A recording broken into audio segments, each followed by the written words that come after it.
Ya, baik. Saya Alphonse Sajung Penwayap, Ketua Komisariat Daerah Pemuda Katolik Provinsi Papua, terutama menanggapi situasi atau kasus rasisme dalam hal ini saudara Victoria Imo yang ditahan. Saya lebih fokus ke keterbukaan hasil pemeriksaan dia. Itu sangat penting sekali untuk diketahui publik, karena yang dikhawatirkan adalah ketika ini tidak disampaikan kepada publik, publik akan bertanya-tanya, dan sampai ketika dia punya kesehatan itu semakin memburuk dan terjadi sesuatu pada Victor, ini juga kelalaian negara menangani kasus rasisme di Papua. Jadi menurut saya harus perlu transparan menurut saya. Terima kasih.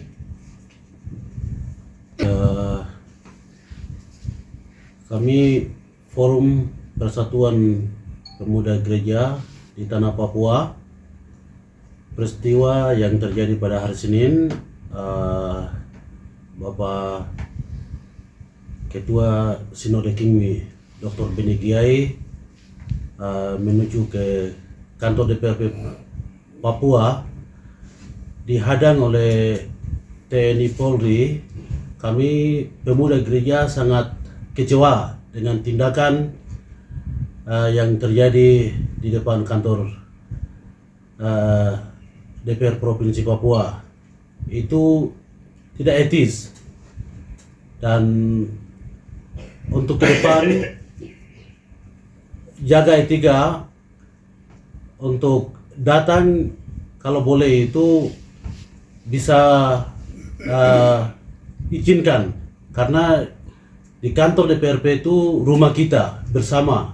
Aspirasi apapun terjadi itu harus kita sampaikan di situ, tetapi dihadang dan sampai tidak diizinkan masuk. Kami pemuda gereja sangat kesal dengan tindakan itu.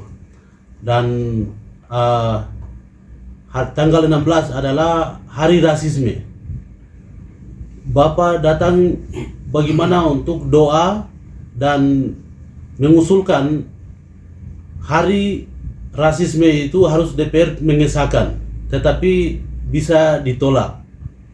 Kami pemuda gereja di Tanah Papua sangat kesal. Terima kasih. Terima kasih. Saya Pendeta Edison Sepenyap sebagai Kepala Biro Pemuda Sinode GPI di Tanah Papua menyampaikan kepada forum bahwa kasus Victoria Imo, kami dari forum mengharapkan untuk proses hukumnya terjadi secara transparan. Itu yang pertama. Yang kedua, kami harap kasus rasisme yang ditimpakan kepada Victoria Imo dilakukan atau diproses dengan baik, supaya dia adalah yang menjadi korban dari peristiwa rasisme di Surabaya dan juga berembes ke semua peristiwa di Tanah Papua. Oleh sebab itu kami harap dari Forum Pemuda untuk membebaskan Victor dengan tanpa syarat. Itu yang pertama. Yang kedua, yang ketiga berkaitan dengan peristiwa penahanan Pendeta Dr.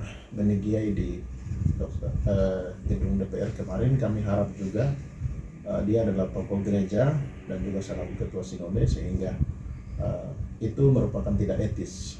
Itu yang pertama. Yang kedua, DPR adalah wadah untuk menyampaikan aspirasi, sehingga kedepannya itu menjadi pelajaran untuk kedepannya supaya terbuka, supaya ada wadah yang terbuka untuk bisa berdiskusi dan juga bisa berdoa bersama tentang situasi yang sedang terjadi.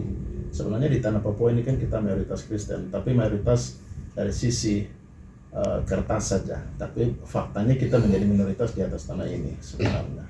Oleh sebab itu, ketika seorang tokoh gereja datang, seharusnya terbuka dan mungkin ada berdoa bersama untuk situasi di Tanah Papua. Itu yang mungkin kami bisa sampaikan dari Forum Pemuda Kristen di Tanah Papua. Terima kasih. Berkaitan dengan penahanan Bapak Dr. Beni Giai di DPRP kemarin, menurut saya atau kami dari Forum Pemuda Gereja itu melihat ruang-ruang demokrasi ini semakin dikekang.